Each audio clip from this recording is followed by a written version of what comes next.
Commencé à expliquer hier le Inyan du Chorban Bet HaMikdash, que Bololam Kaviachol Shapar Hamato Aletzim Vavanim, afin de ne pas Kaviachol porter atteinte à ses enfants. Et donc Hachem, il a enlevé la cause de notre Yerida. Et c'est comme ça qu'Hachem mitnaik Bahaim. Hachem, il se comprend comme ça dans la vie d'un homme. C'est-à-dire, on fait un binyanav du Chorban Bet HaMikdash, parce qu'en fait, tous les Chorbanot d'un Ben Adam, on les apprend du Chorban Bet HaMikdash. Quand un homme dans la vie, Kaviachol, se met à être dans une phase de sa vie, que cette chose-là, les massés, qui est la cause de sa yérida, même si cette chose-là représente le inya le plus rouchani qu'on peut imaginer. Ça peut être l'attachement à un rave, ça peut être, un massé de tzidkout extraordinaire, peu importe dans quel domaine. Mais quand l'Olam voit que cette chose-là, les massés, c'est elle qui l'empêche de grandir.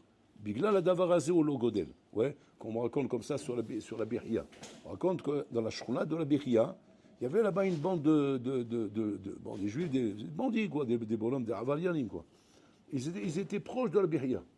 C'est assume. Ils étaient avalianim, mais ils étaient proches de la Beria. Et là-bas, c'est marqué, comment les gens ils s'étonnaient, ils ne comprenaient pas comment on peut être proche de la Beria, velo l'arzo betchouva, erzi acholio. Et donc ils ne comprenaient pas. Jusqu'au jour où Rabbi Chia il est niftar. Et quand Rabbi Chia est niftar, Kulam Chazor Bitshuva. Alors là, ils n'ont pas compris, ils ont dit quoi? Rabbi Chia, c'était lui qui était monéa même d'être osé Bitshuva. Ben dès que non. Rabbi Chia Baruch, si lui, tu lui demandais la question, il te dit j'arrête pas de leur parler. En fait, qu'est-ce qui se passe en fait? Et c'est un exemple que je vous amène. Il se passe des fois, malheureusement, dans la vie, où je suis accroché à quelque chose, Kaviachol, et que cette chose-là, Kaviachol, elle me ment dans mon malach à moi. C'est-à-dire, dans mon malach à moi, dans mon concept et dans ma tfissat chaim, cette chose-là, elle me ment. Mais moi, je ne me rends pas compte. Je ne me rends pas compte que cette chose-là, elle me ment. C'est-à-dire que je suis persuadé que cette chose-là, en vérité, c'est la meilleure des choses pour moi. Aval zem shaker de asmi. J'ai une erreur dans ma tfissat chaim. Et que Hachem sait voir. Il sait voir. Et que Hachem peut décider de t'enlever cette chose-là. Mais non, toi, Vadaï, pour toi, c'est un drame. C'est une catastrophe. C'est très grave, Chas Shalom. Mais en vérité, c'est ça qui va t'aider, qui va sauver dans la vie. C'est Mashiach Tzelot Rabachaim. Ça, ce sont des situations qui ne sont pas pshutim rabotai. C'est exactement la même décision que Moshe Rabbeinu il a pris quand il a cassé les louchot à Brit, les louchot à Vanim, lorsqu'il a vu le Chet à Egel. Donc il a compris là-bas, il a mis que c'est ça qu'il fallait faire maintenant. Alors qu'on aurait été persuadé de dire, mais au contraire, en leur donnant maintenant l'étape de la loi, en leur donnant la Torah, il va avoir une route, il va avoir un moment une prise de conscience, et là, Kulam Yarzuru Bichouba, Kulam Itoreru. Pourquoi il a décidé de casser l'étape de la loi à ce moment-là, Rabotai? Parce qu'en vérité, le problème, je ne le traite pas à fond de cette manière. Je ne traite pas le problème à fond d'Afkar Rabotai en essayant, par exemple, de calmer le bonhomme en lui donnant un peu de trizouk ou un peu de bonnes paroles pour le relancer sur la route. Ça, c'est bien, Rabotai, quand il n'y a pas un problème de fond. Mais quand il y a un problème de fond, il vaut mieux tout casser. Il vaut mieux tout casser, avoir l'impression que j'ai plus rien maintenant, et quand j'ai plus rien, c'est là, pitom. C'est comme ça le teva de l'homme, malheureusement. C'est comme ça, malheureusement ou heureusement. C'est là que l'homme est nachilami, pitom, tofes tasmo biyadami. C'est là qu'il se prend en main. C'est-à-dire que tant qu'un homme, Rabotai, a la tranquillité de savoir que ce qui lui est acquis, et qu'on ne lui prendra pas ce qui est acquis, et que maintenant, en parallèle avec ça, ce bonhomme n'est pas ménatsel, il n'est pas ménatsel l'acquis qu'il a. Il ne profite pas de ses acquis, Rabotai. Et donc il continue comme ça à avancer dans la vie, mais il ne se rend pas compte que ce qui le fait avancer dans la vie, c'est la tranquillité de l'acquis qu'il a. Ouais. Qu'est-ce qu'il fait pour l'orlam? Il enlève cet acquis. Il enlève cette chose-là. C'est-à-dire qu'il ébranle, il le déséquilibre. Il le met dans un massif de iizun, de déséquilibre total. Ce déséquilibre total a pour effet chez l'homme, Rabotai, le horer et seladam, Rabotai, ta kelim chez l'homme. Là, ça révèle l'équilibre d'un Adam. C'est comme ça, Rabotai. Un homme n'est pas conscient, Rabotai, qui peut être capable de s'en sortir, ouais, en croyant que si on le jette à la mer, il ne pourra jamais s'en sortir. Jusqu'au jour où le bateau a coulé, il a été jeté à la mer, et là, Habibi, il a fait tout ce qu'il pouvait faire, il s'en est sorti. Maintenant, lui-même, il dit, mais c'est incroyable, mais vrai, jamais j'aurais cru que j'aurais pu m'en sortir. Quel? Parce qu'on t'a mis au bout du matzav, on t'a mis dans un matzav où tu n'avais pas le choix. Et des fois, c'est dans ce matzav-là, où l'homme se trouve dans un matzav où il n'a pas le choix, que là, il arrive à réveiller tous ses cohortes. Ce qu'il n'arrive pas à faire, tant qu'il a un acquis. Il a un acquis, matzav mardi moto, un matzav qui l'endort dans son matzav, où maintenant le bonhomme n'est pas obligé, Kaviachol. On ne l'a pas mis au pied du mur. On ne l'oblige pas à se prendre en main. Alors à ce moment-là, il reste, comment dire, en vitesse de croisière, tranquille, roulé, il ne bouge pas. Bon, alors là, m'estime qu'on sait qu'il est nécessaire, pour élever le bonhomme, de lui prendre cette chose-là qui va être un drame pour lui. Ça va être quelque chose de catastrophique. Comme on voit ici, prendre le Beth Amikdash, casser les Luchot Abrit, rouler, des choses qui sont très graves en bataille, mais qui des fois, malheureusement, sont nécessaires pour réveiller un Ben Adam. C'est-à-dire que le tachli dans la vie Rabotai, c'est pas de se rester cantonné Rabotai des situations qui nous donnent une tranquillité. Ce qui est important dans la vie, c'est pas juste se confronter à la vie pour arriver à utiliser au maximum nos kélim. Et bon, l'Olam, il est là pour ça. Et quand Hachem, il voit que c'est nécessaire, il le fait. Donc c'est ce qu'on voit ici en Rabotai. C'est extraordinaire. C'est extraordinaire comment Boulon, les Maasé, peut arriver à Rabotai avec une révolution, avec un tremblement de terre, mais mettre à réveiller un Ben Adam. Maintenant, qu'est-ce qu'Hachem il veut? Il veut quoi dans ce réveil? C'est quoi la matara de ça? Ok, il y a un tremblement de terre, ça bouge dans tous les sens. Ma matara chez la Davarazé. La matara de ça, parce qu'en vérité, des fois on ne comprend pas. On dit, mais je ne comprends pas, c'était pas mieux avec ça? C'est quoi, c'est mieux sans ça? C'est mieux avec la galoute? C'est mieux la galoute que d'être avec le Beth Amikdash et Kadosh Baruch Hu? C'est-à-dire, il y a des avérotes, on amène des corbanotes, on répare, on fait des tikkunim, on fait des inyanim. Il y a quand même un kéli de valeur ici qui nous permet quand même de nous faire pardonner nos fautes. Qu'est-ce qu'il est marveilleux à Hachem? Qu'est-ce qu'il est marveilleux à Hachem de nous envoyer dans la galoute? Ça, c'est la Sheila Tsuma que demande le Meiri. Le Meiri demande, mais la galoute, a priori, elle nous a plongé dans un matzav encore plus garoua. Plus garoua. Comment ça, plus garoua? Dans le sens où maintenant on est éloigné de toi, on n'a plus ta proximité, on n'a plus le Beth Amikdash, on n'a plus toute cette ambiance et tous ces kélim qui nous permettaient quand même d'avoir ce kécher et ce rapport avec toi. Et de nous jeter en galoute, sous prétexte que maintenant cette chose-là, les Maasé, nous faisaient du tort. Elle nous faisait du tort, mais on va dire d'une certaine manière. Alors, qu'est-ce que tu as préféré faire, Hachem? C'est enlever tout. Maintenant, ok.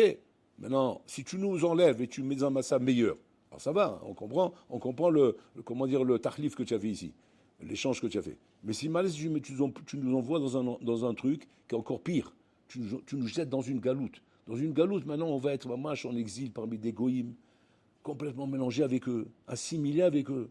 On a pratiquement plus de points de repère. On est complètement perdu là-dedans, à Rabotai. Tov Sheba Davar. Quel Tov il y a là-bas dedans? Qu'est-ce qu'Hachem il veut avec ça?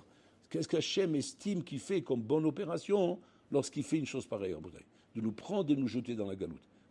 Tov Sheba Davar. Alors il faut savoir une chose, Rabotai. Il faut savoir une chose. Bon, alors là, on ne fait pas des calculs sur la quantité, il fait des calculs sur la qualité. Il n'y a jamais de calcul sur la quantité. Sur la quantité, peut-être qu'on est perdant. Mais on est perdant, Begadol Meod, on est perdant. À tous les niveaux. C'est sûr qu'on ne peut pas comparer, Rabotai, la vie d'un juif à l'époque du Beth Amikdash et la vie d'un juif aujourd'hui, Rabotai, dans la galoute. C'est incomparable, Rabotai. En quantité. Mais en qualité, ça n'a rien à voir, Rabotai. Et Chachamim te disent, une chose que tu arrives à faire par toi-même vaut beaucoup plus que 1000 faits avec les autres. C'est Atsoum, Rabotai. À chaque fois quand on entend ce mamar de Chazal, on se pose la question et on se dit, mais au niveau rendement, 1000 avec les autres, c'est quand même 1000. Je te fais un binyan de 1000 étages. Ouais, tu veux comparer un binyan comme ça de 1000 étages avec un binyan de 1 étage? Et tu veux me dire que le binyan de 1 étage que j'ai fait, il est beaucoup mieux que le binyan de 1000 étages? Comment c'est possible une chose pareille? Mais au niveau calcul, au niveau comparaison, mais c'est incomparable. Alors maintenant, tu vas me dire, ouais, mais sauf ça, tu l'as fait grâce aux autres. Marre pas de dire avec qui, grâce à quoi je l'ai fait.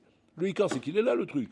Et quand il est là, il a mis, tu vois l'avantage qu'il y a ici. Donc, en quoi les Chachamim vont me dire, non, c'est mieux quand même. C'est-à-dire, leur patim maëlef. Je suis prêt à perdre. Parce que ce 1 à toi, il vaut quand même beaucoup plus. C'est quoi le pshat, Rabotai? Le pshat, il est comme ça. Tant qu'on n'a pas, un effort qui vient de toi-même, qui mamash, comment dire, adavar shatan be'atzmecha ou c'est adavar azé, que c'est toi qui fais cette chose-là. Toi avec tes efforts, toi avec tes kshaïm, ta doutes, ta confrontation par rapport au problème.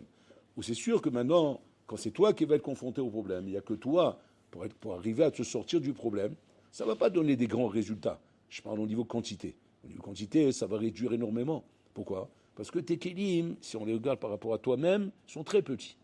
Par rapport aux kélim que tu avais, quand il y avait tout cet accompagnement autour de toi, il y avait tout ce décor autour de toi, qui pouvait te donner beaucoup plus de résultats. Cette chose-là vient bien de toi. L'impact qu'il y a à Botaï, de quelque chose qui vient de soi, de quelque chose qui ne vient pas de soi, n'a pas de comparaison, Birlan. C'est pas un par rapport à élève, comme nous on croirait, et qu'on ne comprend pas, comment un il peut être plus fort que l'élève, à Botaï. C'est-à-dire, ce élève, il est énorme, c'est énorme à Botaï. Mais comme il n'y a rien de toi là-bas dedans, il n'y a pas un travail personnel. Alors cette chose-là, elle n'a pas de valeur te concernant à toi. Elle a la valeur concernant les gens de l'extérieur qui regardent ça à l'extérieur. Mais concernant à toi, ça ne fait pas d'impact. C'est-à-dire, ça ne fait pas un chinouille atsoum chez toi. Le chinouille atsoum chez toi se fait qu'à partir du moment où cette chose-là vient de toi, par une modédoule personnelle que tu as eue de toi-même. Et cette chose-là, aussi petite qu'elle puisse être, aussi infiniment petite qu'elle puisse être, c'est tellement gadol que ça atsoum rabotage. Je donne un exemple.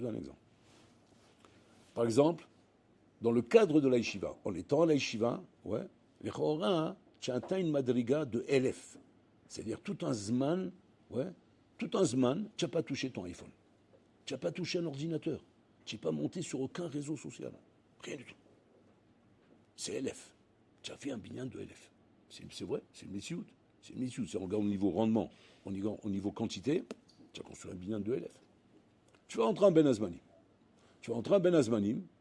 Maintenant, là-bas en Ben Azmanim, c'est bonjour les dégâts. Bonjour les dégâts, on débarque à Botaï sur le terrain de Vietnam. C'est au Cambodge là-bas. C'est chez Mishmor, ça va partir dans tous les sens. Tout ce qu'il ne faut pas sera là, etc., pour te déranger, etc. Et dans ce matzav là-bas, on va dire quoi? Une fois, de toi-même, tu as décidé, Enachinami, je ne toucherai pas à ces choses-là. Une fois. Tu ne l'as pas fait souvent, mais une fois tu l'as fait. Une fois tu as réussi à le faire. Tu as dit non, ça suffit, il ne faut pas que je sois, un homme qui est incapable de faire des choses par lui-même. Je veux me prouver à moi-même que je suis capable de faire ça de moi-même. Parce qu'il n'y a personne qui me regarde, parce qu'il n'y a personne qui me surveille, parce qu'il n'y a pas de Miss Guérette, alors automatiquement je me laisse aller. Non, je me prends en main. Ok. Combien de fois il a réussi à faire ça? Une fois. Une fois il a réussi à faire ça. Alors, sur ça, tu vas me dire quoi? Que Echan Michelot est terminé chez l'Achirim? C'est-à-dire que tout le parcours qu'il a fait à l'Ijiva, il n'est même pas Bechlal de la dimension et de la valeur de cette fois-là que tu as fait là-bas. Comment c'est possible une chose pareille? C'est au contraire, quand le bonhomme il va venir, il va te dire bilan catastrophique. C'est quoi? J'ai mis un but. Là, j'ai mis 1000 buts, là. C'est tous les jours, c'est chaque jour qui passait. J'avais rien entre mes mains, je me suis débarrassé, voilà, je vous l'ai rendu, vous l'avez entre chez vous. C'est vrai, voilà, j'ai passé un semaine entier tranquille, propre, nickel. Alors que là-bas, c'était le Vietnam, chez Mishmor. Mais une fois, j'ai réussi à relever le défi. Une fois, j'ai relevé le défi par moi-même. Et ça m'a donné beaucoup de nahat, parce que j'ai vu au moins que j'étais capable par moi-même à Botaï. Pourquoi cette chose-là a plus de valeur que là-bas à Botaï? Parce que Zata, c'est toi là. Il n'y a personne qui était derrière, personne qui t'a obligé à le faire, personne qui pouvait te reprocher quoi que ce soit ici. Et que par toi-même tu es arrivé à ça. Qu'est-ce qui se passe? Pas shoot. Tu as créé chez toi un koar à dire à Botaï. Un koar qui est passé la poêle. Pas un koar potentiel que tu avais jusqu'à maintenant, mais qu'il n'est jamais passé la poêle parce qu'il n'a jamais été testé par toi-même. Mais là, c'est un koar qui est passé la poêle. Un koar qui passe la poêle chez un Ben Adam à Botaï, c'est pas shoot, c'est une graine qui va fructifier. Cette graine, elle peut fructifier, il va pousser un baobab de ça. Pourquoi c'est une graine qui fructifie? Parce que cette graine, elle est passée la poêle. Alors que toute graine que tu as, bécoir, et pas bépoil, ça ne fructifie pas. C'est l'artificiel, Rabotaï. Il ne peut rien pousser de ça. Rien pousser de ça. C'est-à-dire que tu vas comparer maintenant la voda que tu as fait pendant tout ton séjour à l'Eshiva, où tu es dans une misguérette, ouais, où tu as vraiment été nickel. C'est beau, c'est magnifique, Rabotaï. Ça ressemble à une pomme, mais ce n'est pas une pomme. C'est une pomme artificielle. Elles sont même des fois plus belles que les pommes. Mais c'est artificiel. Si tu veux prendre ça et le planter dans la terre, il ne peut rien pousser de ça. Alors que là-bas, tu as réussi, par un effort, une fois, à relever un défi. Cette chose-là que tu as relevée là-bas, de là-bas, il va sortir des choses. De là-bas, il va sortir. Combien il va sortir, on ne sait pas. Mais là-bas, il va sortir quelque chose. C'est-à-dire que si à chaque fois que tu veux comprendre d'où sont sorties de moi des choses dans ma vie, qu'est-ce qui m'a amené dans ma vie à des résultats, qu'est-ce qui m'a amené dans ma vie à une nuit de kadmout, ce ne sont que ces cas, que ces situations où tu as été mitmoded avec toi-même. Ce ne sont pas, Rabotaï, les efforts et les travaux que tu as fait dans la misguérette. Les efforts, le travail que tu as fait dans la misguérette, c'est juste, Rabotaï, comme une achana. Comme une achana pour arriver, une fois qu'on te jette sur le front, comme un soldat qu'on prend dans les classes, on l'habitue à se bagarrer et à se battre, parce qu'on entraîne, oui. et après on le met sur le front, que tu saches au moins, sur le front, comment te comporter Rabotai. Et va dire que si le bonhomme, au moins sur le front, il a pris de l'entraînement qu'il a eu, à savoir se comporter, ça vaut, c'est chavé tout l'entraînement, Rabotai. C'est ça la Nikuda. Donc pour l'Olam, il veut comme ça. La matara de tout ça, c'est quoi? C'est qu'Hachem veut qu'on comprenne que Ani les Dodi Vedodi, Hachem donne tout. Maintenant, il veut qu'on comprenne, mais qu'on comprenne par nous-mêmes combien de shaykhout on a avec Bola-Olam. Combien on est shaykh avec lui. Combien on est, comment dire, accroché à lui. Combien on a compris que Bola-Olam, Kaviachol, comment dire, existe dans ma vie. Pas que c'est simplement une croyance comme ça, Alma, mais qui n'a pas de nafkamina dans ma vie. Parce que, en fait, quand ça me prend, je le fais. Quand ça ne me prend pas, je ne le fais pas. C'est-à-dire qu'il n'y a pas une grande nafkamina dans ma vie. Cette shaykhout dans ma vie, Rabotai, on l'évalue uniquement que quand le bonhomme Rabotai est devant des difficultés. Quand on est devant des difficultés, c'est là qu'on évalue la shaykhout que tu as avec une chose. Dans les difficultés, Rabotai, on voit les proches. C'est là qu'on voit les krouvim. On ne voit pas les krouvim dans les smachot et dans les joies quand tout va bien, Rabotai. Quand tout va bien, tout va bien. Il n'y a pas de preuve là-bas que tu es réellement attaché à cette chose-là. C'est quand maintenant il y a des difficultés, quand c'est caché. Caché l'ilmod, vani lomed. Caché l'idpalel, vani mitpalel. Caché l'akoum, vani kam. Caché l'ishmor enaim, vani shomer enaim. C'est dans la difficulté, Rabotai, qu'on voit la shaykhout que tu as avec cette chose-là. Parce que là-bas, au contraire, tout s'apprêtait à ce que tu ne le fasses pas. Et tu l'as fait quand même. Sinon, rien ne prouve, Rabotai. Rien ne prouve. Parce que tout ce que tu es capable de faire quand tout va bien autour de toi, ce n'est pas une preuve que tu es shayer à cette chose-là. C'est simplement que quoi, qu'il n'y avait rien qui me dérangeait pour le faire. Alors ça ne me dérange pas, je ne suis pas quelqu'un rachat de ne pas faire quand tout se présente bien devant moi. Mais là où il y a un koshi, et que malgré tout tu vas faire attention, c'est d'avoir gadol, Rabotai. Ça c'est d'avoir gadol. D'être prêt à faire des maasim, même ktanim afilou, Rabotai. Tu montes dans un avion. Maintenant, pitom, on te dit, on a oublié de vous donner le plat cachère pour vous. Votre plat cachère n'a pas été servi. Maintenant, tu vas soit te donner des éthérim, un mauvais éther, de manger autre chose, voir qu'est-ce qu'on peut grignoter là-bas, qu'on peut me donner, etc., qui pourrait. Ou bien dire non, il n'y a pas de plat cachère, je ne mange pas. Bah, comment tu manges? Vous allez rester comme ça, toutes ces heures comme ça, sans manger? Mais vadaï. C'est shelcha, c'est la shaykhout shelcha ima kashrut. C'est la shaykhout shelcha ima davarazé. Toute la shaykhout que tu as avec une chose, c'est comme maintenant tu es mis à l'épreuve, tu es en difficulté, ben tu as mitmodé d'ima davar. C'est la shaykhout shelcha ima davar. C'est pour ça, Rabotai, que quand on se pose la question, on demande pourquoi on appelle Tisha B'Av Moed. Moed, on l'appelle Moed, on ne fait pas de tahanunim ce jour-là. Comment? Si un jour il faut faire des tahanunim, Habibi, ça doit être Tisha B'Av. Tisha B'Av, on devrait se rouler par terre et faire des tahanunim jusqu'à s'éclater le cœur, Rabotai. Ce jour-là, il n'y a pas de tahanunim. Comment c'est possible que ce jour-là, il n'y a pas de tahanunim? On l'appelle Moed. Vas-y, Moed. Vas-y, Nikra Moed. Moed, c'est Mifgash. C'est Mifgash avec Hachem. Et un Mifgash, à Pessar, on est Mifgash avec Hachem. C'est quoi le Mifgash de Pessar avec Hachem? Issiat Misraïm. La Emouna, quand on est devenu un peuple, et Hachem nous a choisi comme peuple. Le Mifgash à Shavuot, c'est quoi? C'est Matan Torah. À nouveau, on se retrouve avec Hachem qui nous a donné la Torah. Sukkot, c'est l'énissime qu'Hachem nous fait, Bashgacha Pratit, qui nous protège et qui s'occupe de nous. Rosh Hashanah, Yom Adin, Kippour, le jour du pardon, etc. Chaque fête, chaque moed, il a une matara dans le Mifgash. Quelle est la matara du Mifgash de Tisha B'Av? C'est quoi la matara? La matara de quoi? De s'asseoir par terre, de pleurer sur un truc qu'on ne connaît même pas? On va dire, mais pleure pour ton arrière-grand-mère. Tu as perdu ton arrière-grand-mère, tu sais qui c'était ton arrière-grand-mère? Une sadiquette hors norme. Elle portait 10 foulards. Et elle se couvrait avec 10 jupes. Il te regarde, et alors? Ben pleure! Je ne connais pas, moi. Même les gens qu'on connaît, on a du mal à pleurer. Je n'ai pas connu une grand-mère. À quelle époque elle était? Ben à l'époque de Louis XIV. Alors, bébé, Louis XIV, c'est même pas dans ma sphère amoureuse. Je ne sais même pas de quoi tu parles. Mais imagine un peu. Je sais pas, moi, tu peux pas t'imaginer pleurer. Mais imaginez quoi? Un bonhomme, en voyant, il a du mal à pleurer. En s'imaginant, il va pleurer. Comment il va pleurer quoi? Je te raconte des histoires, ça ne fait pas pleurer. Non, ça j'écoute avec curiosité. C'est intéressant d'écouter, mais pleurer, c'est une autre histoire. Et là, on te dit que quoi? Que celui Rabotai qui est mitabel à l'Irushalayim, Zoché Veroé Bissimchata. C'est un tenaille, c'est pas un stam. C'est pas un stam que. C'est aux gens. Hachem, il attend de toi de pleurer à Tisha B'Av. Pleurer, ça veut dire verser des larmes, ça veut dire t'affecter, tu sois affligé par ce jour-là. Et ça, le Moed de Tisha B'Av. C'est la peine que tu dois avoir ce jour-là. Pourquoi la peine? Parce que c'est dans la peine qu'on trouve les amis, Rabotai. Les amis, on les retrouve dans la peine, on ne les trouve pas dans la joie. Un Hatan, Rabotai, qui invite tous ses copains pour faire la simra du Hatan et Kala, ouais, ils sont tous sur la piste en train de danser là-bas. Pourquoi? Tu vas voir, voilà, regarde, ouais, il a des bons amis celui-là. Tu as vu comment ils sont en train de danser? Parce qu'il y a de la bonne musique, on danse. S'il n'y a pas de la bonne musique, on ne danserait même pas. On serait en train de boire une bière là-bas dehors, en train de fumer un garrot, et en attendant que ça passe. Il y a de la bonne musique, bah, sympa. Et en même temps, il y a le Hatan, et ça nous fait plaisir, c'est un copain. Et là, on est là. Combien d'éléments extérieurs il y a à Rabotai et combien de vrais éléments il reste, Bichlal, pour dire, maman, tu fais ça, les Shem Shamaï. Bichlal.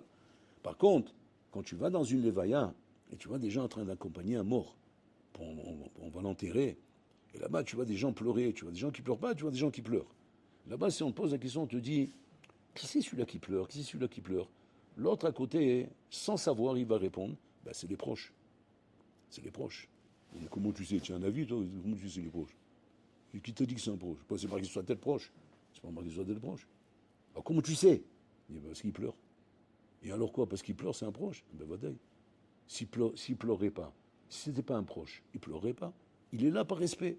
Il est là pour partager la peine qu'il a avec eux, par compassion pour eux, par sympathie. Mais pleurer, il faut être proche pour pleurer. Et quand un homme se met à pleurer dans une évaya, c'est qu'il était proche de ce qui se passe ici. Ce sont carov là d'abord. Là, c'est pareil. C'est-à-dire que Tisha B'Av, on ne peut pas subitement se mettre à pleurer le jour de Tisha B'Av. C'est pas subitement, là, elle pleure. On ne peut pas donner un ordre à quelqu'un pleure. Et la main, c'est soit tu es proche, soit tu n'es pas proche. Soit tu es proche d'Akadosh Baruch Hu, parce que ça, c'est une proximité qui se travaille toute l'année. C'est pas putain, Tisha B'Av, on travaille. Et là encore, les Chacham, ils ont été gentils quand ils nous ont donné la possibilité de travailler depuis Tisha B'Av, depuis Shvasa B'Tammuz. Donc ils te préparent. Travaux dans la Smecha. Après, tu arrives Rosh Chodesh Av, les Maatim Besimcha. On te donne des minagim pour te préparer à tout ça. Après, on t'amène à la veille de Tisha B'Av. Après, on t'amène le jour de Tisha B'Av. Où le bonhomme des athlètes, il rentre dans la veloute, Rabotai. Mais encore une fois, c'est pas une avis pour te prendre la tête. C'est pas un temps pour te mettre sur la tête des minagim que beaucoup de gens ils vont te dire, Alva, que ça passe vite, tout ça. C'est une période qu'on n'aime pas. Beaucoup de gens, ils te disent, on n'aime pas cette période. Alors que ça doit être la période que tu dois le plus aimer dans ta vie. Vous savez pourquoi? Parce qu'on mettait le mécor de toute la proximité que tu as avec Hachem. De la chaïroute que tu as avec Hachem. À Pessah, à Shavuot, à Sukkot, à Rosh Hashanah, à Kippour, à Purim, Rabotai. Toute cette chaïroute, elle vient d'où? De Tisha B'Av. Tisha B'Av. Qu'est-ce qui me permet de me réjouir à fond à Purim? Parce que je suis chayar avec Bola Olam. Et quand je sais que Bola Olam, il a de la peine, j'ai de la peine moi aussi. Pourquoi? Parce qu'il est tout pour moi, Hachem. Ou à Kol Bishvili. C'est un Chaim Sheli. Alors quand c'est un Chaim Sheli, je me réjouis de ses joies. Mais j'ai de la peine de ses peines. Quand ça venait Purim, je m'éclate. Pourquoi je m'éclate? Parce que je sais qu'Hachem, il est content. Et pourquoi Tisha B'Av, tu pleures? Parce que je sais qu'Hachem, il a de la peine. Je sais que la Shrina se roule par terre. Elle se roule par terre en train de pleurer, la Shrina. Comment moi je peux rester comme ça insensible à une chose pareille? Quand c'est que je commence à sentir ça, Rabotai? Quand il y a le Echad Micheli. C'est quoi le Echad Micheli? La shaïchout que j'ai avec cette chose-là. La shaïchout, c'est-à-dire combien cette chose-là, une achinami, je la fais travailler dans ma tête. C'est qu'un travail personnel, Rabotai. C'est pas un travail d'encadrement. C'est pas un travail de misguérette. C'est pas un travail d'ambiance. On peut te mettre dans une ambiance avec des tzadikim qui pleurent autour de toi et tu es en train de pleurer. Et des fois, ça se communique. Comme le rire se communique, le pleur se communique. Bon, le rire, oui, mais le pleur, je sais pas. En tout cas, tout peut se communiquer dans la vie, Rabotai. Même là aussi. C'est un pleur de misguéré, c'est pas un pleur de Hatzmecha. Le pleur de Hatzmecha, c'est ta shaïchout avec cette chose-là. Combien tu as compris que Enachinami, Hachem a de la peine et combien ça doit t'affecter à toi? Combien je suis cachour avec Bola Olam? Et combien la peine d'Hachem me fait de la peine à moi? Les garçons m'ont raconté qu'il y a eu ces jours-ci une jeune fille qui est morte à Paris, une fille de 17 ans. Je ne sais pas si vous êtes au courant. Maman, c'est un drame. Rien, un traitement d'appendicite. Un truc bénin, un truc. En médecine, c'est aux gens, comme il est parti chez le docteur, il faut lui faire un plombage. Quoi. Chez un dentiste, pour lui faire un plombage. Il est parti faire le plombage chez le dentiste, il est mort là-bas. Mais qu'est-ce qui s'est passé? Je ne sais pas. Même le dentiste, il ne sait pas ce qui se passe. Je ne sais pas pourquoi il est mort. Dans ma Corée, pour. Un drame en Bretagne. Une petite jeune fille comme ça, 17 ans, une sadiquette en Bretagne. Et beaucoup de gens, même ici en Bretagne, avec qui je me suis assis, je les ai vus pleurer. Je les ai vus pleurer devant moi. Je dis, wow, tu es cachour? C'est de la famille? Je dis, non, c'est pas de la famille. Pourquoi tu pleures alors? Ben, je sais pas, je suis cachour. ils sont un kécher.